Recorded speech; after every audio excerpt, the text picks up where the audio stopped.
آپ کہتے ہیں کہ ارے صاحب فلاں مولانا ایسا ہے فلاں پیر ایسا ہے، صرف غیبت اور برائی سوال۔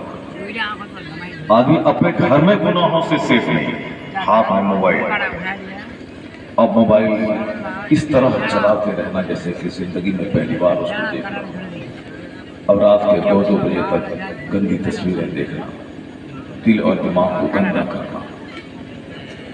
اپنے گھر میں بھی آدمی گناہوں سے سیف نہیں، گھر سے باہر نکلا وہاں گھناؤنے مناظر، ادھننگی نیم برہنہ عورتیں، لڑائی جھگڑے غیبت۔ ایسے ماحول میں اگر 1 گھنٹہ نیکیوں کی فضاؤں میں گزر جائے تو سمجھ لیں وہی سب سے بڑی خانقاہ ہے۔ اب ابھی آپ یہاں 2-3 گھنٹے سے بیٹھے ہیں، سب سے بڑا بینیفٹ یہ ہے کہ زبان آپ کی غیبت سے محفوظ ہے۔ وہ غیبت جو زنا سے زیادہ بڑا خطرناک ہوئی، الغیبت اشد من الزنا، حضور کی حدیث میں آیا غیبت زنا سے زیادہ سخت گناہ۔ صحابہ نے پوچھا سرکار کیف الغیبت اشد من الزنا، یہ غیبت زنا سے زیادہ سخت کیوں ہے؟ حضور فرماتے ہیں الزانی یزنی ثم یتوب، زانی زنا کرتا ہے پھر توبہ کر لیتا ہے، اللہ اس کو معاف کر دیتا ہے۔ لیکن کوئی کسی مسلمان بھائی کی عزت خراب کرنے کے لیے ان کی غیر موجودگی میں ان کا عیب بیان کیا، یہ اتنا بڑا جرم ہے کہ قیامت کے دن اللہ اس وقت تک معاف نہیں کرے گا جب تک کہ جن کی برائی بیان کی گئی وہ اسے معاف نہ کرے۔ جو برائی ہم حلوہ سے زیادہ مزہ لے کر کے کرتے ہیں، بریانی سے زیادہ مزہ ملتا ہے جب میری برائی کوئی بیان کرتا ہے، جب میں کسی کی برائی بیان کرتا ہوں، وہ زنا سے زیادہ سخت گناہ۔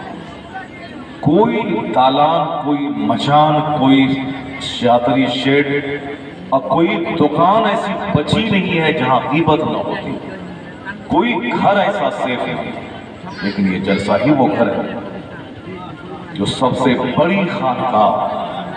ابھی 3 گھنٹے سے آپ یہاں بیٹھے ہیں، زبان خاموش ہے، اگر کھلتی ہے تو صرف سبحان اللہ کہتے ہیں، زبان کھلتی ہے تو درود پاک پڑھتی ہے، نہ غیبت ہے نہ جھوٹ ہے۔ اب بتائیں کہ 3 گھنٹے اس فتنہ و فساد کے زمانے میں اگر گناہوں سے محفوظ گزر جائیں تو اس سے بڑی خانقاہ اور کیا ہو سکتا ہے؟ خانقاہ کہتے ہی کسے ہیں؟ خانقاہ کہتے ہیں جہاں گناہوں سے محفوظ ماحول ہے، جہاں پاپ سے سرکشت واتاورن ہے، جہاں رہ کر صرف نیکی ہی نیکی کروں۔ تو اس زمانے میں جس کو آپ خانقاہ کہتے ہیں وہاں بھی جھوٹ ہے، وہاں بھی غیبت ہے دوسرے پیروں کی، دوسرے عالموں کی۔ اگر کوئی فقیر بنتا ہے تو عالموں کی غیبت، اگر کوئی عالم پیر ہے تو وہ صاحب اپنے مد مقابل دوسرے پیروں کی مخالفت۔ جہاں ہاتھ آنکھ سارے اعضاء سیف رہے، کروڑوں میں کوئی خانقاہ ایسی ملتی ہے، تو خانقاہ اسی کو تو کہتے ہیں جو گناہوں سے سیف ماحول دیے۔ جلسہ پازیٹیولی اگر سوچ لیں، 1 لاکھ روپے خرچ کرنے کے بعد اگر 5 گھنٹے کا ماحول مجھے ملتا ہے جہاں میں اپنے خالق کو سنتا ہوں، جہاں میں اپنے نبی محترم کی حدیث سنتا ہوں، جہاں اولیاء و صالحین کی زندگی کو میں سنتا ہوں، جہاں کان صرف اللہ کے ذکر کی بات سنے، جہاں آنکھ نیک لوگوں کے چہروں کا دیدار کرے، جہاں زبان صرف سبحان اللہ کا ورد کرے، 50 کروڑ خرچ کر کے اگر ایسا ماحول 5 گھنٹے کا مل جائے، سمجھ لیں کہ جو کچھ خرچ ہوا اس سے بڑی نعمت کی صورت میں اللہ نے یہ ماحول دیا۔ سوچنے والوں کو، اور نہیں تو لوگ بولیں گے جلسہ کرانے سے کیا فائدہ۔ میں نے صرف ایک آئیڈیا آپ کو میں نے دے دیا ہے کہ اس نقطۂ نظر سے آپ سوچیں تو جلسے کے پازیٹیو اثرات ہوگا۔ یہ ایک علمی خانقاہ ہے، جیسے آج مسجد کے دروازے پہ آپ کھڑے رہیں، تقریر ہوگی انشاءاللہ وہ قریب آپ سنیں گے تقریر، اللہ نے چاہا تو جو آپ کے دل کی جستجو ہے خطاب ہوگا، مگر پہلے تمہیدی طور پر چند ضروری باتیں۔ یہ مدرسہ، یہ ایک چلتا پھرتا مدرسہ ہے یہاں سے آپ بہت سارے مسائل سیکھتے ہیں، بہت سارے دماغ کے کنفیوژن سے دور ہوتے ہیں، بہت سارے ڈاؤٹس اسلام کے تعلق سے، عالموں کے تعلق سے، اولیاء و صالحین کے تعلق سے ہوتے ہیں، وہ ڈاؤٹ سے دور ہوتے ہیں۔ میں صرف ایک بات کہتا ہوں، لوگ کہتے ہیں کہ علم جوان ہو گیا ہے، کتنی تقریریں سنیں گے، بہت جان چکے، ہمارے پاس ڈگری نہیں ہے تو کیا ہوا، ہم عالم سے کم نہیں ہیں۔ آج کل جنرل لوگ ہی بولتے ہیں، جیسے گاؤں کا نیتا یا گاؤں کا گریجویٹ یا گاؤں کا چودھری جو پنچیتی کرنے والا ہوتا ہے، اگر وہ اب بات آتی ہے کہ ارے بھائی یہ مسئلہ مسائل کی بات ہے، کسی عالم سے پوچھا جائے، اب وہ چودھری کیا بولتا ہے کہ عالم سے کے پاس تو ڈگری ہے، ٹھیک ہے پوچھ لیا جائے، ورنہ ہم لوگ بھی کم نہیں جانتے ہیں اس سے، ہم لوگوں کو بھی اسلام بہت معلوم ہے، ڈگری نہیں ہے تو کیا ہوا، ہم بھی بہت جانتے ہیں جو کچھ نہیں جانتے ہیں، مگر اس کو یہ گمان ہے کہ میں بہت جانتا ہوں۔ کس قدر جہالت ہے سماج میں، آپ اس کی ایک جھلک بلا دیں، صرف ایک پوائنٹ، اسی سے اندازہ لگ جائے گا کہ کتنا جلسہ ہو رہا ہے، کتنے فائدے ہو رہے ہیں، کتنا لوگ دین جان رہے ہیں۔ ایک مسئلہ ہے فقہ حنفی کا کہ نماز کی حالت میں جب تکبیر تحریمہ کہے جائے، پہلی تکبیر میں سے اللہ اکبر نماز کی نیت باندھی جائے، پہلی تکبیر کو تکبیر تحریمہ ہے، آپ پھر سجدہ میں رکوع میں جاتے ہیں اسے تکبیر انتقال کیا، تو اب تکبیر تحریمہ کے وقت میں مسئلہ یہ ہے کہ ہتھیلی بالکل قبلہ کی طرف ہے اور یہ انگوٹھا کان کے لو سے ہتھیلی قبلہ کی طرف ہے، یہ آداب۔ اب مسجد کے دروازے پہ آپ کھڑے رہیں، مسجد کے اندر میں 100 آدمی نماز پڑھ رہے ہیں، آپ نیت باندھتے وقت سب کی ہتھیلی کو دیکھیے، آپ 100 میں 99 آدمی آپ کو ایسا ملے گا جو اس طرح سے نیت کرتا ہے، ایسے یعنی ہتھیلی کا رخ چہرہ کی طرف۔ اب وہ کہتے ہیں ہم بہت جانتے ہیں، علم شباب پہ آ گیا ہے، جلسہ بہت ہو رہا ہے، کتنا سنیں گے، کتنی تقریر سنیں گے، 100 میں 99 آدمی جاہل، یا تو وہ جانتا نہیں ہے یا پھر جانتا ہے مگر اس پر عمل نہیں کرتا ہے۔ اس کا مطلب یہ نکلا کہ لوگ علم سیکھنے نہ جمعہ کے دن جاتے ہیں نہ جلسے میں آتے ہیں۔ اور ایک بات، آپ مسجد دروازے پہ کھڑے ہو جائیں، مسئلہ ہے کہ اگر دونوں پاؤں کے انگوٹھے کا پیٹ کے حصہ نچلے حصے پیٹ کا حصہ زمین سے لگا رہنا، یہ حالت سجدہ کا فرض ہے۔ اگر نہیں ایسے نوک پر سٹا کے رہے تو نماز نہیں ہے۔ زمین اس انگوٹھے کا پیر والے انگوٹھے کا زمین پیٹ سے لگا رہنا فرض ہے، اگر نہیں رہا تو نماز سوال ہی نہیں پیدا ہوتا۔ تین انگلی کا پیٹ زمین سے لگا رہنا واجب ہے، اگر ایسا نہیں ہوا تو اس نماز کا لوٹانا واجب ہے۔ امام سے غلطی ہوئی تو امام اس نماز کو دوبارہ لوٹائے، نماز ہی نہیں ہوئی۔ تین انگلی، دونوں پیر کی تین انگلی اس پیر کی، 3 انگلی اس پیر، اس کا زمین سے پیٹ لگنا، ناخن نہیں، پیٹ لگنا واجب ہے۔ اگر نہیں پیٹ لگا تو نماز کا لوٹانا دہرانا واجب ہے۔ اب 5 انگلی کا پیٹ زمین سے لگا رہے، یہ مستحب ہے، سنت ہے۔ اب صرف دروازے پہ کھڑے رہیے مسجد پر، جو اپنے آپ کو اعلیٰ حضرت کا فالوور، اعلیٰ حضرت کا ماننے والا، چونکہ یہ فتویٰ رضویہ میں ہے، بہار شریعت میں ہے، قانون شریعت میں ہے، فقہ حنفی کی ساری کتابوں میں ہے، نماز کے طریقے میں یہ فارمولا بریلوی رضوی کہلاتا ہے۔ 100 میں اس مسئلے میں 90 آدمی کا نام میں لوں گا، 10 تھوڑا سا اس میں رکھے، ایسے ہاتھ والا تو 99 آدمی ہے، لیکن یہ پیر والے میں 10% ہیں اس کا پیر ٹھیک رہتا ہے، باقی 90% لوگ وہ ہوتے ہیں جن کی نماز ہوتی ہی نہیں۔ میں جس مسجد میں نماز پڑھتا ہوں، کبھی لیٹ سے آتا ہوں، لوگ سجدے میں رہتے ہیں، تو اس میں دیکھتا ہوں صرف 1% آدمی کا پاؤں ٹھیک رہتا ہے، باقی 99% ایسے لوگ ہیں جن کا پاؤں حالت سزا میں ٹھیک نہیں رہتا. اب وہ کہتا ہے کتنی تقریر سنیں گے, کتنا جلسہ سنیں گے, کتنا بھاشن سنیں گے. وہ کچھ نہیں سنا ہے, یا تو مسائل جانتا نہیں ہے یا پھر اس پر عمل اس کا نہیں. ابھی میں نے ایک مولوی صاحب کو محرم کی 8 یا 7 تاریخ کو ایک مسجد میں خطاب کرنے کے لیے, ظہر کی نماز کے لیے انہوں نے مجھ سے کہا کہ آپ آگے بڑھیں. میں نے کہا کہ آپ ہی بڑھیں, چونکہ آپ مستقل امام ہیں, آپ ہی نماز پڑھا دیں. وہ نماز پڑھائے. تو حالت سجدہ میں جب وہ گئے تو میری نظر آخری رکعت میں ان کے پاؤں پہ پڑ گئی, چونکہ میں ان کے پیچھے ہی. میں نے دیکھا ان کے پاؤں کی صرف 2 انگلی کی پوزیشن ٹھیک تھی, 3 انگلی کا پیڑ بھی زمین سے لگا رہتا تو نماز ہو جاتی. اگرچہ 5 کا لگنا سنت ہے, مگر واجب ہے اس نماز کا لوٹانا. میں نے کان میں کہا مولا صاحب اس نماز کو دوہرا دیجیے. کہا کیوں؟ میں نے کہا اعلیٰ حضرت نے لکھا ہے 1 انگلی کا پیٹ لگنا فرض ہے, 3 کا لگنا واجب ہے. آپ کے پاؤں کی 3 انگلی کا پیٹ زمین سے نہیں لگا, اس لیے وہ نماز نہیں ہوئی, اس کا دوہرانا واجب ہے. اب سر پھلانا شروع کر دیا, اپنی بے عزتی محسوس کر دیا. میں نے کہا لوٹانا ہوگا اس نماز کو, تو وہ لوٹایا. اب بعد میں وہ میری غیبت شروع کر دی. مولانا صاحب کو بند کمرے میں کہنا چاہیے تھا, تو بند کمرے میں میں کہہ دیتا تو اس نماز کا کیا ہوتا. جو نماز میں نے تمہارے پیچھے پڑھی اور میں نے دیکھا اپنی آنکھ سے, نہیں دیکھتا تو چلو ٹھیک ہے, میں نے اپنی آنکھ سے جب دیکھ لیا کہ پاؤں کی انگلی کی حالت ٹھیک نہیں ہے, تو پھر میں کیسے چپ رہ جاؤں. میں اپنی نماز دوہرا لیتا الگ سے, ٹھیک ہے, لیکن حق جاننے کے باوجود اگر میں نہیں کہتا سب سے بڑا مجرم میں کہتا. لیکن وہ مولوی صاحب کہنے لگا کہ وہ مولانا صاحب ایسا نہیں کہنا چاہیے, اس کو تو افسوس کرنا چاہیے کہ اگر میری نماز نہیں ہوئی تو اب جو وہ 20 سال سے میں نماز پڑھا رہا ہوں, اس 20 سال کی نماز کا کیا ہوگا,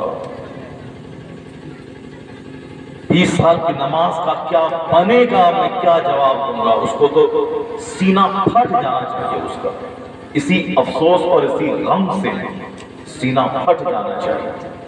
لیکن چونکہ نفس اتنا موٹا ہو گیا ہے آدمی کا, دنیا کی عزت, دنیا میں رسوائی نہ ہو, وہ جتنا دنیا کی رسوائی سے بچنا چاہتا ہے, اور دین چاہے خطرے میں پڑے یا قانون تاپ پہ رکھ دیے جائیں, جتنا وہ رسوائی سے بچنا چاہتا ہے, اللہ رسول کی بات نہ ماننے کی وجہ سے اللہ اسے اتنا ہی ذلیل اور رسوا کر دیتا ہے.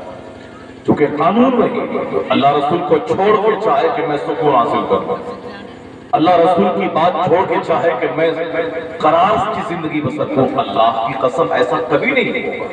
یہ تو طے ہے کہ اللہ ہے, اس میں کوئی شک نہیں, اور یہ بھی فائنل ہے کہ مرنے کے بعد اللہ کو منہ دکھانا ہے.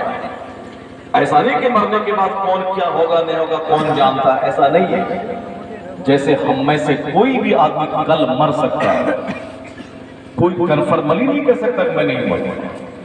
ہم میں سے کوئی آدمی یہ نہیں کہہ سکتا کہ کل میں یہ کروں گا ہی, ایسا نہیں. انشاءاللہ اللہ نے چاہا تو کروں گا, ایسا ہو جائے گا. میں کل صبح ٹرین پکڑ لوں گا, لیکن کبھی ٹرین ہی نہیں آتی, کبھی آدمی وہاں جا نہیں پاتا ہے, کبھی آدمی کے گھر میں کوئی حادثہ ہو جاتا ہے. ایسا نہیں کہ میں جو چاہوں گا ہو جائے گا, میں ایسا کر لوں گا. آدمی ایسا ہی سوچتا تھا. یہ دھیرے دھیرے اچھا کھانے پینے کی وجہ سے آدمی کا یقین کمزور ہو رہا ہے. میں 6 مہینے کا ٹکٹ آدمی کے پاس ہوں, آج امریکہ جاؤں گا, کل وہاں سے سڈنی جاؤں گا, پرسوں وہاں سے ناروے جاؤں گا, پرسوں وہاں سے چائنا جاؤں گا, پرسوں وہاں سے جاپان جاؤں گا. خوب پلان بنتا تھا, اتنا ٹکٹ آدمی کے بیگ میں موجود. یہ ہم کو آج یہاں سے پونا جانا ہے, پرسوں پونا سے بمبئی جانا ہے, پھر بمبئی سے احمد نگر جانا ہے, احمد نگر سے اورنگ آباد جانا ہے. صاحب وہاں سے خود میرا شیڈول بنا ہوا. 20 مارچ کو آخری تقریر میں نے سورت میں کی, 21 مارچ کی تاریخ میری انکلیشور, 22 کو بمبئی میں, پھر 23-24 کو اسی علاقے میں مجھ کو بہادر علاقے میں, 25-26 کو اعظم نگر, پھر 27 کو مجھ کو باہر ہے. یعنی ایک طرف سے سارا شیڈول رمضان کے 2 دن پہلے تک، یعنی یہ سمجھ رہے ہیں کہ رمضان شروع ہے 24-25 اپریل سے، تو 20-22 اپریل تک سارا شیڈول طے تھا۔ ہوائی جہاز کا ٹکٹ، ٹرین کا ٹکٹ، سب تھا۔ یہاں سے وہاں کو جائیں گے، وہاں سے وہاں جائیں گے، وہاں سے وہاں جائیں گے، بالکل جائیں گے۔ فون آ رہا ہے کہ آپ حضرت آئیں گے؟ بالکل آئیں گے۔ یہ مولانا مفتی شاکر عادل صاحب، ان کے مدرسے میں جلسہ تھا 29 مارچ کو، اور 29 مارچ کو ان کے جلسے میں وہ آ رہے تھے کہ جو ہم جیسے کروڑوں سنیوں کا جو اس وقت موجودہ وقت میں جو پیشوا رہنما ہے وہ شہزادہ تاج الشریعہ آنے والے اللہ، جن کا پروگرام لینے کے لیے آدمی کو گھسنا پڑتا ہے، بریلی کا بار بار چکر لگانا پڑتا ہے، پھر بھی نہیں ملتا ہے۔ جو عزت اللہ نے تاج الشریعہ کو دی تھی، اس عزت کی جھلک آج شہزادہ تاج الشریعہ کو اللہ نے عطا فرمائی۔ صاحب وہ شہزادہ تاج الشریعہ جس کو امریکہ میں، ہالینڈ میں، ناروے میں اور افریقہ میں مختلف جگہوں سے دعوتیں آتی ہیں، خود میں چاہتا تھا کہ اپنے علاقے کا دورہ کرواؤں، پلان سیٹ کا، لیکن صاحب تاریخ ملنے کے بعد بھی تاریخ سیٹنگ ہو جاتی تھی، نہیں مولانا صاحب وہ گجرات ہے تو پھر وہاں سے افریقہ جانا ہے، یعنی اس قدر مصروف ترین زندگی ان کی ہے جو اس وقت ہندوستان میں سب سے زیادہ مصروف حضور عزت کیا ہے۔ اب پوری دنیا میں اگر 10 ٹاپ عالم جو کہ بہت زیادہ بزی رہتے ہوں، ان 10 میں سے ایک نام حضور عزت کیا ہے۔ ان کی تاریخ طے تھی، کس میدان میں جلسہ ہوگا، وہ میدان کا پرمیشن بھی لیا جا چکا ہے، چونکہ یہ آپ کے گاؤں کے ہیں مولانا شاکر عادل صاحب، آپ کے گاؤں کے اس لیے آپ بولتے ہیں مولوی شاکر صاحب وہاں پہ ہیں، لیکن انہوں نے جو عزت حاصل کی ہے مہاراشٹر، اب پونا کی سرزمین پہ، جو پونا جو سیکنڈ بمبئی ہے، اس پونا میں ان کے مدرسے کا جواب نہیں۔ انہوں نے لگاتار 7-8 سال تک مجھے شروع میں 6 تقریر کے لیے، پھر 5 کے لیے، پھر 4 کے لیے، پھر 3 کے لیے، پھر 2 کے لیے، یعنی کئی سال کنٹینیو جو سرکار اعلیٰ حضرت کا عرس رضوی، میں نے کہا تو بریلی جانا ہے، عرس رضوی میں ہر حال میں شریک ہونا، کہا کہ آپ عرس رضوی کا کام آپ پونا میں آ کے کریں، اعلیٰ حضرت کا پیغام یہاں پہنچائے۔ جو بریلی چھوڑ کر کے ان کی بات مان کر مجھ کو پونا جانا پڑا اور وہاں عرس رضوی کی تقریب میں شامل ہونا پڑا، بریلی چھوڑ کر رضا کا کام پونا کی سرزمین میں کرنا ہے، یہ ایک درد ہے مسلک اعلیٰ حضرت، اس مشن پہ عمل کرنا۔ آج وہاں درجنوں مسجدوں میں عرس رضوی کی تقریب ہوتی ہے، فاتحہ ہوتی ہے، اور جب تک قیامت تک ہوتی رہے گی وہ تقریب، کل شریف کی محفل سمجھ لیں اس میں بہت امپورٹنٹ رول اس سرزمین پہ مفتی شاکر عادل صاحب کا ہے، جو کہ وہاں جو ماحول عرس رضوی کا بنایا ہے، اس قلندر صفت، اس فقیر درویش نے بنایا ہے۔ اب ان کے یہاں کئی بار جانا ہوا، حضور عزت کی تاریخ بھی طے تھی 29 مارچ کو، لیکن اتنے بڑے شہر کی تاریخ طے ہے، پوسٹر شائع ہو گیا ہے، میدان بک ہے، سب کچھ ہے، لاک ڈاؤن ہو گیا 24 مارچ کو۔ اب سارے جلسے اپنی جگہ رہ گئے، سارا ٹکٹ بیکار ہو گیا، کروڑوں روپے صرف ٹکٹ میں مسلمانوں کے خرچ ہو گئے۔ مجھ جیسے لوگوں کا ٹکٹ صاحب، اب جہاں بڑے بڑے علماء کرام کا ٹکٹ فل ہے رمضان تک، تو اب ظاہر سی بات ہے کروڑوں روپے ہندوستان کی سرزمین میں جلسے والوں کے خراب ہوئے، صرف علماء کرام کے ٹکٹ۔ میں جو کہنا چاہتا ہوں بہت سے سنیے، میں صرف یہ کہنا چاہتا ہوں، ہم انسان بہت چاہتے ہیں، یہاں اڑ کے جائیں گے، وہاں کر لیں گے، وہاں ایسے کر لیں گے، ویسے کر لیں گے، لیکن اللہ تبارک و تعالیٰ بندوں کی اوقات بتا دیتے ہیں، بندوں کا گھمنڈ اور غرور توڑنے کے لیے کہ زمین میری اور تم چاہتا ہے کہ جو میں چاہوں گا وہ کر لوں گا۔ امریکہ کے ویگیانک نے کہا تھا کہ کوئی مذہب کچھ نہیں، سائنس سب سے بڑی چیز ہے، میں جو چاہتا ہوں وہ ہو جاتا ہے۔ ابھی بیماری پیدا ہو 1 گھنٹے کے بعد اس کی دوا میرے پاس ہے، ابھی کوئی نیا کام آئے اس کی مشین میرے پاس تیار ہے۔ چائنا کو بڑا گھمنڈ تھا، دنیا کا قیمتی سے قیمتی سامان لے آؤ، 1 دن کے اندر میں اس کی نقل تیار کر کے دنیا والوں کو دے دوں گا۔ اتنی ٹیکنالوجی ہائی ہمارے پاس ہے، اس قدر وِدوان ہمارے شکھت ہمارے پاس ہے، لیکن آپ کو معلوم ہونا چاہیے کہ لاک ڈاؤن ہوا، دنیا کے پاؤں میں بیڑی ڈال دی گئی، سارا شہر اجڑ گیا، لوگ اپنے اپنے گھروں میں قیدی بن گئے، سڑکیں سنسان ہو گئی۔ کبھی بھی آج تک جب سے ہوائی جہاز پیدا ہوا ہے، آج تک ہوائی جہاز کی سروس ایک طویل مہینے کے عرصے تک بند ہو گئی ہو، ایسا زندگی میں پہلی بار 1903 میں ہوائی جہاز بنا، اور یہ 2020 میں پہلی بار، یعنی 117-18 سال کے بعد پہلی بار ایسا ہوا دنیا میں انٹرنیشنل فلائٹس بند ہو گئی، ڈومیسٹک فلائٹ متاثر ہو گئی۔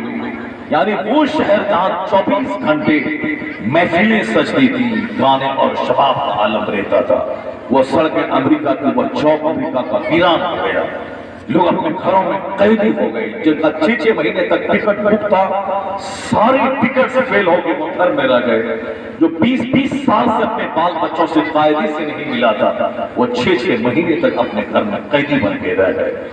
آج 6 ماہ گزر گئے، امریکہ جیسے سائنٹیفک ڈیولپمنٹ کرنے والے ملکوں کے پاس آج تک کورونا کی ویکسین نہیں ہے، اس کی دوا نہیں ہے، اور آج موٹی آواز میں، پہلے مہین آواز میں، اور آج موٹی آواز میں ایک ایڈورٹائزمنٹ ہوتا ہے کہ جب تک دوائی نہیں تب تک کوئی ڈھلائی نہیں، یعنی جب تک کورونا کی دوائی نہیں آئی تب تک اس کے احتیاط میں کوئی ڈھلائی نہیں ہونی چاہیے۔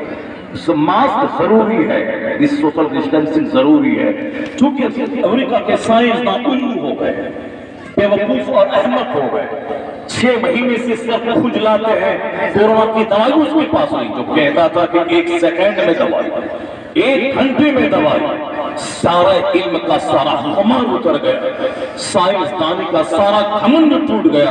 جو چائنا کہتا تھا کہ میرے پاس ایسی ٹیکنالوجی ہے کہ کوئی سامان لا کے دو، سیمپل فوری میں اس کی نقل تیار کر دیتا ہوں، 6 ماہ گزر گئے، اس کے پاس بھی اس کی کوئی ویکسین، کوئی دوائی نہیں۔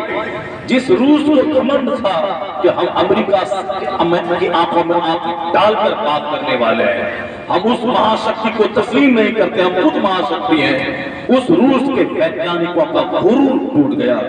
خود ہندوستان کے دانشوروں کو گھمنڈ تھا کہ ہمارے پاس 56 انچ کا سینہ ہے، ہمارے پاس بڑے بڑے وِدوانوں کی ٹیم ہے، جو چاہیں گے سو کر لیں گے، چہرہ سوکھ کے کانٹا ہو گیا۔ افسوس میں داڑھی بڑھ گئی، داڑھی کے بال سفید ہو گئے ہمارے چودھری کے، اور یہاں ایک ویجانک ایسا نہیں ملا جو اس خطرناک مرض کی دوا تشخیص کر سکے۔ پروسیس میں ہے، پروسیس میں ہے، عمل میں ہے، عمل میں ہے، عمل میں ہے، یہ سب بول رہا ہے۔ وہ ہے کون جو امریکہ کے ویجانکوں کو بونا بنا دیا؟ وہ کون ہے جو چائنا کے گھمنڈ کو توڑ دیا؟ وہ کون ہے جو ہندوستان کے وِدوانوں کو بونا بنا دیا؟ وہ کون ہے جو دنیا کے پاؤں میں بیڑیاں ڈال دیا؟ وہ کون ہے جو دنیا میں لاک ڈاؤن کر کے سب کے گھر کو جیل بنا دیا؟ وہ کون ہے جو بندے کے تمام پلان پر پانی پھیر کے انہیں بتا دیا کہ تمہارے چاہنے سے کچھ نہیں ہوتا ہے، وہی ہوتا ہے جو منظور خدا ہوتا ہے۔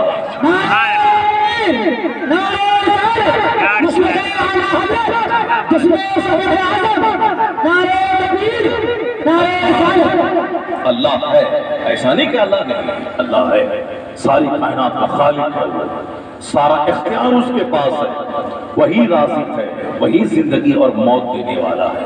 یہ وشواس جب تک اسٹرونگ تھا، میرے گھر میں ایک دانہ نہیں رہتا تھا، پھر بھی وشواس تھا کہ جو اللہ آج دیا ہے وہی اللہ کل بھی روزی دے گا، اور اللہ وہاں سے روزی دیتا تھا بندوں کو جہاں سے بندہ سوچ نہیں سکتا تھا، آج بھی روزی دیتا ہے جہاں سے بندہ سوچ نہیں سکتا ہے۔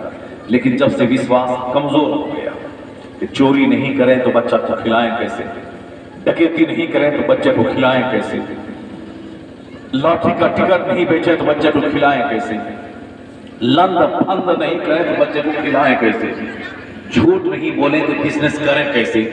جب سے وشواس کمزور ہو گیا، اللہ نے پیسہ دے کر چہرے کا نور چھین لیا، گورا چہرہ کالا ہو رہا ہے، جن کے بعد 1000 کنٹل مکئی جو اگ جاتے ہیں وہ بھی فقیروں سے بدتر اس کی حالت ہو ہے۔ پیسے ہاتھ میں 1 کروڑ روپے اور 2 کروڑ کی زمین خرید لیتا ہے، اب 1 کروڑ تو اپنا ہے، 1 کروڑ وہ قرض لیا، اس سے 10 لاکھ، اس سے 20 لاکھ، اس سے 5 لاکھ قرض لینے کے بعد جو حالت ہوتی ہے آدمی کی منہ چھپا کے جینے کی اور ذہنی طور پر بے اطمینانی کی، دنیا میں جتنے بھی برین ہیمریج ہو رہے ہیں، جتنے بلڈ پریشر ہائی ہو رہے ہیں، ان سبوں میں آمدنی سے زیادہ خرچ کرنا، قرض کے سائے میں جینا اور زیادہ لمبی تمناؤں کو باندھنا، مقابلہ کرنا۔ اس نے اپنی بیٹی کی شادی میں 5 پرکار کا گوشت کھلایا ہے، میں 6 کر کے دکھلا دوں گا۔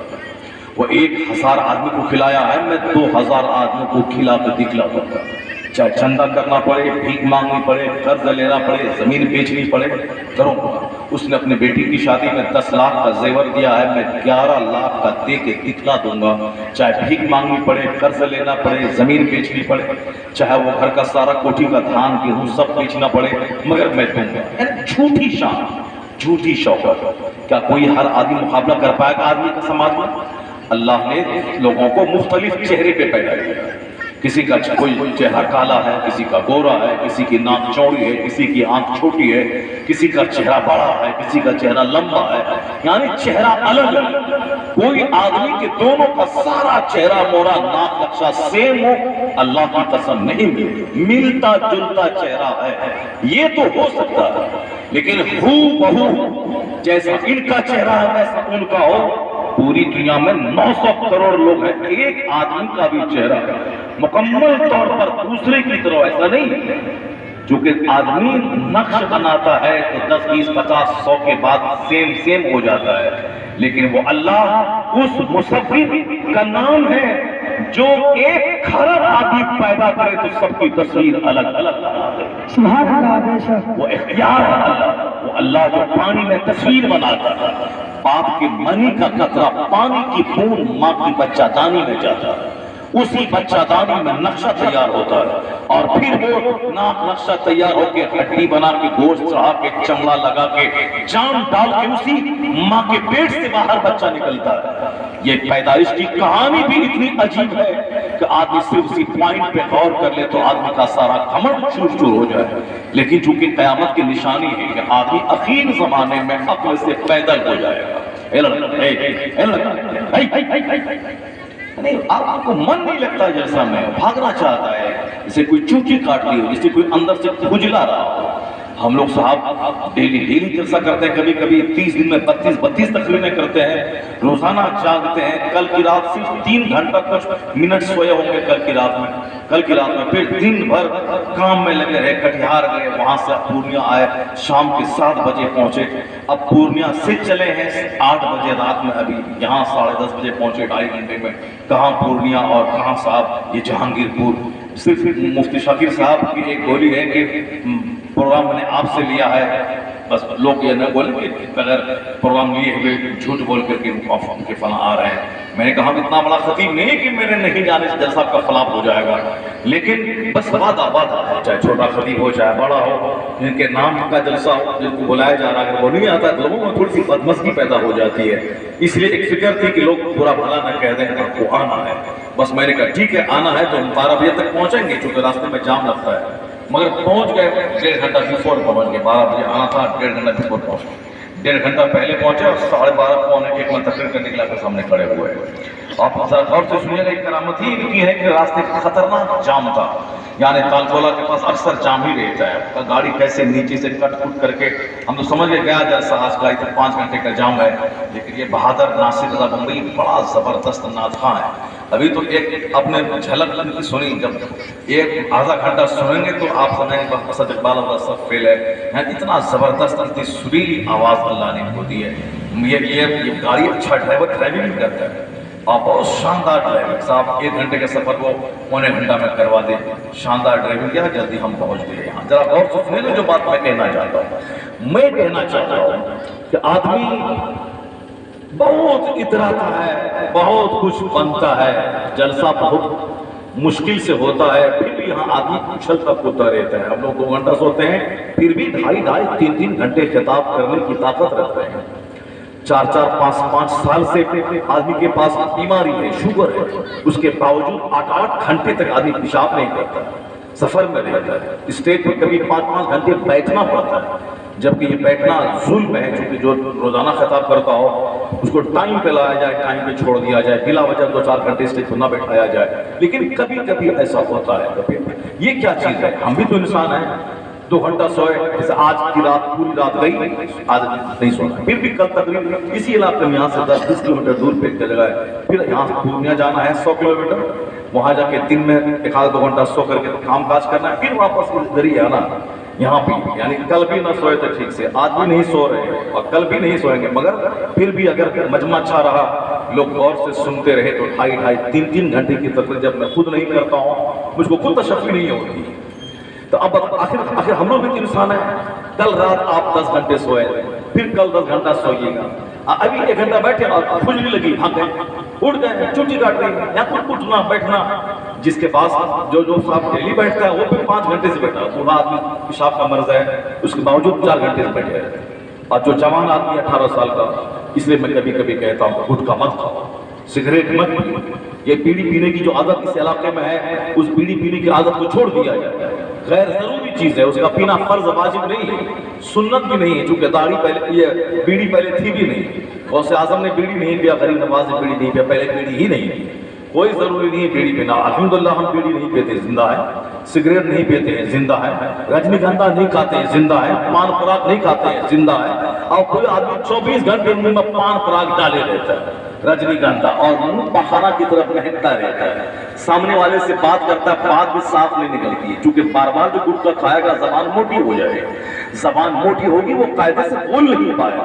ان کا منہ ایسا ہے جیسے منہ میں کوئی پخانہ بھر رہا ہو. جس طرح باتھ روم کرتا ہے، باتھ روم میں مہنگا، تو ایسے گٹکا کھانے والے کے منہ سے بدبو آتی ہے. من ایسی لت لگی شراب پینے کی طرح، جیسے شرابی کی بیوی بک جائے مگر شراب چاہیے، شرابی کی جوان بیٹی طوائف کے کوٹھے پہ چلی جائے مگر شراب کا گلاس چاہیے. اسی طرح گٹکا خوروں کو ایسی عادت لگ گئی ہے کہ چاہے وہ منہ پخانہ کی طرف مہکے مگر گٹکا چاہیے، چاہے کینسر ہو جائے مگر گٹکا چاہیے. وہ 1000 سنے کہ حنت پلامی کو کینسر ہوا مگر اس کو گٹکا چاہیے. وہ 1000 سنا کہ حلیم حاجی کو کینسر ہوا مگر اس کو گٹکا چاہیے. وہ 1000 سنے کہ فلاں آدمی کو کینسر ہوا مگر اس کو گٹکا چاہیے. ایسی شراب کی طرح لت لگ جاتی ہے. معاذ اللہ، 1000 بار معاذ اللہ. ہاں کسی کو لت لگ جائے دودھ پینے کی، کسی کو لت لگ جائے روزانہ 8 لیٹر پانی پینے کی، کسی کو لت لگے روزانہ ایک سیب کھانے کی، کسی کو لت لگے روزانہ 4 روٹی رات میں کھانے کی. روٹی نہیں تو کھانا نہیں، رات میں روٹی کھانا ہی کھانا ہے، دن میں چاول کھانا ہے، ناشتہ لائٹ لینا ہے، اور پھر 4 روٹی سے زیادہ نہیں کھانا ہے. یہ سب لت ٹھیک ہے؟ روٹی کھانے کی لت، چاول کھانے کی لت، دال کھانے کی لت، ایک سیب ڈیلی کھانے کی لت. یہ اگرچہ وہ لت اتنا اچھا نہیں کہ پیسہ ہے تو آج سیب کھا رہے ہیں، کل پیسہ نہیں تو کیا کریں گا، اور جا کے مانگیں گا. یعنی لت کسی چیز کی اچھی نہیں ہوتی. مل گیا تو اللہ کا شکر ہے، نہیں ملا صبر ہے. جیسے آقا دو جہاں کے گھر میں جب کبھی باہر سے کچھ آتا تو غریبوں میں بانٹ دیتے. 2 مہینے کا فاقہ ہے زبان پہ شکوا. سیدہ فاطمہ الزہرا کے ہاں 3 دن سے فاقہ. حضرت مولا علی بھی روزے سے ہے، فاطمہ الزہرا بھی روزے سے ہے. یہودی کے ہاں سے قرض لا کے آٹا تیار کر کے روٹی تیار ہوئی ہے، سامنے قیدی نے آواز دی، اٹھا کے دے دیا. دوسرے دن مسکین نے آواز دی، اٹھا کے دے دیا. یتیم نے تیسرے دن آواز دی، اٹھا کے دے دیا. 3 دن کا فاقہ. پانی سے افطار، روٹی اٹھا کے سائل اور قیدی کو دے دی گئی. عرش پہ دھوم مچ گئی. فرشتہ جبرائیل امین وہاں سے قرآن پاک کی آیت لے کے نازل ہو گئے. وَيُطْعِمُونَ الطَّعَامَ عَلَىٰ حُبِّهِ یتیما ومسکینا واسیرا انما نطعمکم لوجه اللہ لا نريد منکم جزاء ولا شکورا. یہ مصطفیٰ کے گھر والے جو اللہ کی رضا کی خاطر کچھ کھانا کھلاتے ہیں یتیموں کو، مسکینوں کو، قیدیوں کو. اور کھانا کھلانے کے بعد یہ کہتے ہیں کہ میں تم سے شکریہ کا لفظ بھی نہیں سننا چاہتا، میں تم سے اس کا کوئی بدلہ نہیں چاہتا، میں تو صرف رب کی خاطر کھانا کھلا رہا ہوں. 3 دن کا فاقہ ہے، پھر بھی لفظ طیبات نہیں سننا چاہتے ہیں. یہ نبی کے گھر والے ہیں. خود حاجت ہے مگر دوسروں کی حاجت کو اپنی حاجت پہ ترجیح دی جاتی ہے. اسے انتظار کہتے ہیں، اسے ہی فیاض کہتے ہیں، اسے ہی سخاوت اعلیٰ کہتے ہیں، اسے ہی خلق عظیم کے فالور کہتے ہیں. یعنی آقا علیہ السلام کے گھر والے نے جو اثار و قربانی کی مثال پیش کی وہی ہے. گردن تک کھانے کے بعد صدقہ کرنا. یہ ہم جیسے کمزوروں کی کہانی. یہاں تک 50 روٹی دبانے کے بعد سڑی ہوئی روٹی غریبوں کو دینا، یہ ہم جیسے بخیلوں، ہم جیسے مہاکنجوسوں کی کہانی ہے۔ لیکن جو اللہ کے محبوب کے گھر والے ہیں، 4 دن کا فاقہ ہے، حاجت مند آیا روٹی اٹھا کے دے دی گئی، یعنی وہ ہے مل گیا تو اللہ کا شکر ہے، نہیں ملا تو صبر ہے۔ یہی ہے مومن کی زندگی کا کمال۔ وہ کافر ہے کہ پیسہ ملتا ہے تو شراب، شباب، سنیما، توائی بازی، پیسہ ہے تو شادی میں پانی کی طرف اڑا دیا، رنڈی بازی کر دیا، رات بھر آرکیسٹرا چلوا دیا، پانی کی طرف پیسہ گھنٹوں ٹکیتوں کو بلا کے کھلا دیا۔ سرکار سب سے بڑے ہیں، ان کی بیٹی فاطمہ سے بڑی کوئی بیٹی نہیں، مصطفیٰ سے بڑا باپ کوئی نہیں، جنت کے مالک، ساری کائنات کے مالک۔ وہ فرماتے واللہ یؤتی وانا قاسم، اللہ دیتا ہے میں بانٹنے والا ہوں۔ جو قاسم النعمت والارزاق ہے، زمین و آسمان کا خزانہ جن کے ہاتھ میں ہے، حضور فرماتے ہیں اوتیت مفاتیح خزائن الارض، زمین کے خزانوں کی کنجیاں اللہ نے مجھ کو عطا کر دی۔ اور حضور کہتے ہیں جبرائیل امین آئے، اب گھوڑے پر کنجیاں لے کے آئے، میرے سامنے ڈال دیا۔ جو زمین و آسمان کے خزانوں کی کنجیاں جس کے پاس ہو، جس کے سرانا پانی جن کا ہو، ساری کائنات جن کے در سے پھلتی ہو، وہ نبی چاہتے تو اپنے بیٹی کی شادی میں جنت سے کھانا لے آتے، آپ صحابہ کو کھلا دیتے، وہ چاہتے تو مولا علی کو سونے کا تاج پہنا دیتے، وہ چاہتے اپنی بیٹی فاطمہ کو سر سے لے کے پاؤں تک زیورات میں لاٹ دیتے۔ لیکن کوئی بتائے کہ فاطمہ الزہرا کے پاس کتنا زیور تھا، کوئی بتائے کہ مولا علی کو حضور نے کیا دیا ہے۔ مسجد نبوی میں چند اصحاب کے سامنے خطبہ نکاح پڑھ کر اپنی بیٹی جنتی عورتوں کی سردار کو مولا علی کے نکاح میں دے دیا۔ چند دنوں کے بعد اپنے گھر کی خاتون کے ذریعہ فاطمہ الزہرا کو مولا علی کے گھر بھیج دیا۔ یہی ہے کونین کی مسیحا کی شہزادی کی شادی، جنتی عورتوں کی ملکہ کی شادی۔ تم ان سے بڑی بیٹی کسی کی نہیں، اور ان کی بیٹی کی شادی سادگی سے معمور ہے، اور ہم جھوٹی شان دکھلانے کے لیے پیسہ آیا تو صاحب پانی کی طرف باہر ہے، پیسہ بچا کر رکھیے، پیسہ جہاد میں کام آئے گا۔ ہندوستان میں جب حالات خراب ہو جائے، جب اپنی آبرو اپنی مسجد بچانے کی خاطر جب سرمایہ کی حاجت ہو، اس وقت مجاہدین فی سبیل اللہ کے ہتھیار سپلائی کرنے کے لیے قیمتی سرمایہ کی حاجت ہے۔ اس سنکٹ میں گھڑی کے لیے، مساجد کی تعمیر کے لیے، مدرسوں کی تعمیر کے لیے، مجاہدین اسلام کی خدمت کے لیے پیسے کی حاجت ہے۔ اس کو فضول خرچی سے بچا کے رکھیے تاکہ وقت پہ کام آئے۔ سماج کے غریبوں، مسکینوں، بیواؤں اور غریب بے سہارا بچوں کے نگاہ میں کام آئے۔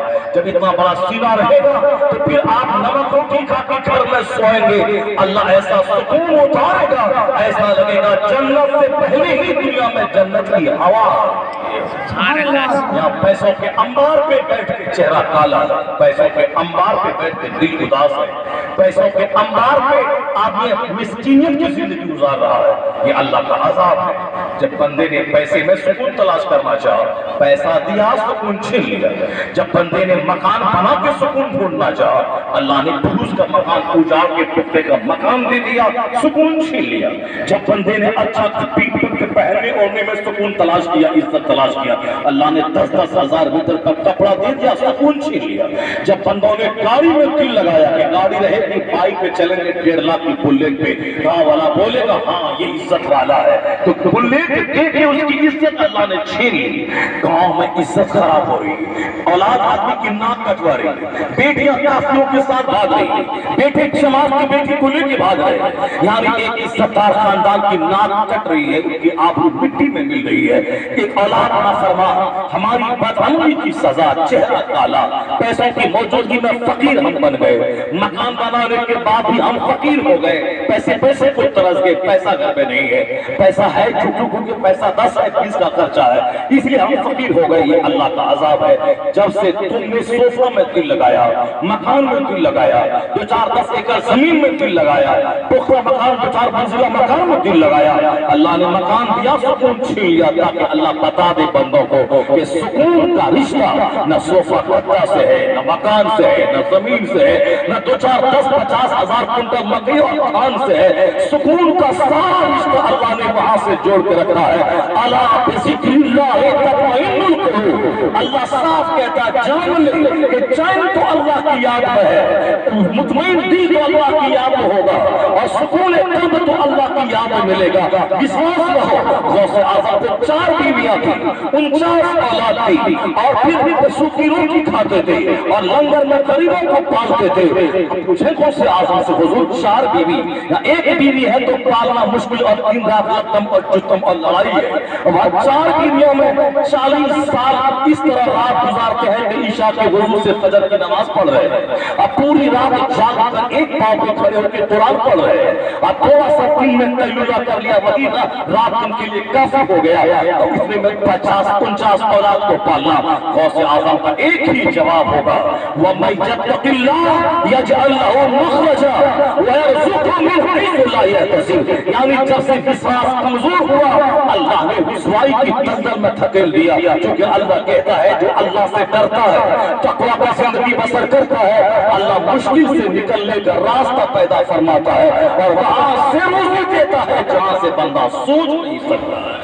سبحان اللہ سبحان اللہ۔ وَمَن يَتَوَکَّلْ عَلَى اللَّهِ فَهُوَ حَسْبُهُ، جو اللہ پہ بھروسہ کرتا ہے اللہ اس کے لیے کافی ہو جاتا ہے۔ بے شک سبحان اللہ۔ اتنا ہی ختم ہے، اللہ کا ذکر، اللہ کی یاد، اللہ کی باتوں کو سننا، وہ بات ہی ختم ہے۔ نتیجے میں اللہ نے بندوں کو دھکیل دیا، جاؤ لت پت ہو جاؤ، 1 درجن بیماری کا گھر بن جاؤ، اور سر سے لے کے پاؤں تک بھی اطمینانی کی آگ میں جھلس جاؤ تم، کیونکہ حضور نے کہا تھا آخری حج کے موقع پر، مینا کی وادی میں جو حضور نے خطاب کیا تھا، اس خطاب کا ایک مضمون یہ تھا کہ جو اپنے پیچھے دین کا غم لگا لیتا ہے اللہ اس کی دنیا کا کفیل اور ذمہ دار ہو جاتا ہے۔ ایک بار بولے نا سبحان اللہ۔ سبحان اللہ۔ بے شک آپ کو لگتا ہے کہ میری بات آپ لوگ نہیں سمجھ رہے ہیں؟ سبحان نہیں اللہ۔ سمجھ رہے ہیں؟ سمجھ رہے سن رہے ہیں، سمجھ رہے ہیں، سمجھ رہے ہیں، کیا ہم کو لگے کہ ہاں آپ سمجھ رہے ہیں؟ ذرا بولے نا تم سے سبحان اللہ۔ سبحان اللہ۔ نیند بھاگ جائے گی، ورنہ ہم تو آنکھ بند کر کے بولنے والے آتے ہیں، سب بھاگ جائیے گا، ہم پھوٹا پھوٹا تم سنیں گے، یہ پھوکنا کو سنیں گے، پھوکنا کو بیلون بات یہ سر پھوکنا کہ جب تک اپنا کوٹا ہم پورا نہیں کریں گے اس وقت تک ہم چھوڑیں گے نہیں، بھلے ہی مولانا صاحب بول دیں گے بند کیجیے بند کیجیے بند کیجیے، کچھ نہیں، 2 گھنٹے کا کوٹا ہے پورا کرنا، وہ سب کچھ نہیں چلے گا مولانا صاحب شاکر صاحب کا، 2 گھنٹہ بولنا ہی بولنا ہے۔ یہ اگر بولے کہ 1 گھنٹے کے بعد ختم کر دیجیے، بولا نہیں وہ پونا میں چلے گا، یہاں میرا چلے گا، 2 گھنٹے سے کم میں کبھی ختم نہیں ہوگی۔ کیا راضی ہیں آپ لوگ؟ جی 2 گھنٹہ چلے گا نا؟ یہ بولتے 1 گھنٹہ چلے گا، کیسے ہوگا؟ 2 آپ کی بات مانیں گے، کتنا چلے گا؟ 2 گھنٹے چلے گا نا؟ 2 سے بولے سبحان اللہ۔ سبحان اللہ۔ ہاتھ اٹھا کے بولے لا الہ الا لا اللہ۔ الہ الا نیند کو بھگائیے، بولے زور سے سبحان اللہ، زور سے بولے لا الہ الا اللہ۔ السلام علیکم یا رسول اللہ۔ شیطان جہاں سستی دلائے فوراً زور سے بول دیجیے لا الہ الا اللہ، جہاں لا الہ الا اللہ بولیں گے شیطان بھاگ جائے گا۔ حل چلائیے بولیے لا الہ الا اللہ، گاڑی چلائیے زبان پہ رہے لا الہ الا اللہ۔ آج جو زبان پہ اللہ کا ذکر نہیں کرے وہ کیا کرے گا؟ گٹکا کھائے گا۔ ظاہر سی بات ہے جو اللہ کا ذکر نہیں کرے گا وہ کیا کرے گا؟ گٹکا کھائے گا۔ ڈرائیور لوگ کیا کرتا ہے؟ وہ گٹکا کھاتا ہے، ڈرائیور لوگ گٹکا کھاتا ہے، کیوں؟ تاکہ نیند نہیں آئے، تاکہ نیند نہیں آئے اس لیے وہ گٹکا کھاتا ہے۔ لیکن جو اللہ کے ذکر کی لذت حاصل کر لے وہ گٹکا سے بے نیاز ہو جائے گا۔ سبحان اللہ۔ گاڑی چلے گی پانجی پاڑا سے کشن گنج اور جانے میں لگے گا آدھا گھنٹہ، تو آدھا گھنٹہ وہ گٹکا کھا کے، اور کچھ لوگ ہیں کہ گٹکا کھاتا ہے اور کان میں وہ ڈال لیتا ہے، کون کیا چیز وہ وائر، اور ایسے جھومتا رہتا ہے، گاڑی چلاتا ہے جھومتا رہتا ہے، گانا سنتا رہتا ہے، گاتا رہتا ہے۔ تو گانا سنا کان کا گناہ، گانا گایا زبان کا گناہ، گٹکا کھایا صحت کو پامال کیا، لیکن اسٹیئرنگ پہ ہاتھ رہے اور زبان پہ کلمہ رہے، پھر کیا ہوگا؟ کشن گنج کا سفر بھی ہو جائے گا، 1000 درود بھی ہو جائے گا۔ سبحان اللہ۔ بے شک روزانہ 1000 درود پڑھے گا، مرنے سے پہلے پہلے جنت میں اپنی جگہ دیکھ لے گا۔ سبحان اللہ۔ مرنے سے پہلے پہلے جنت میں اپنی جگہ دیکھ لے گا۔ ساری زندگی گٹکا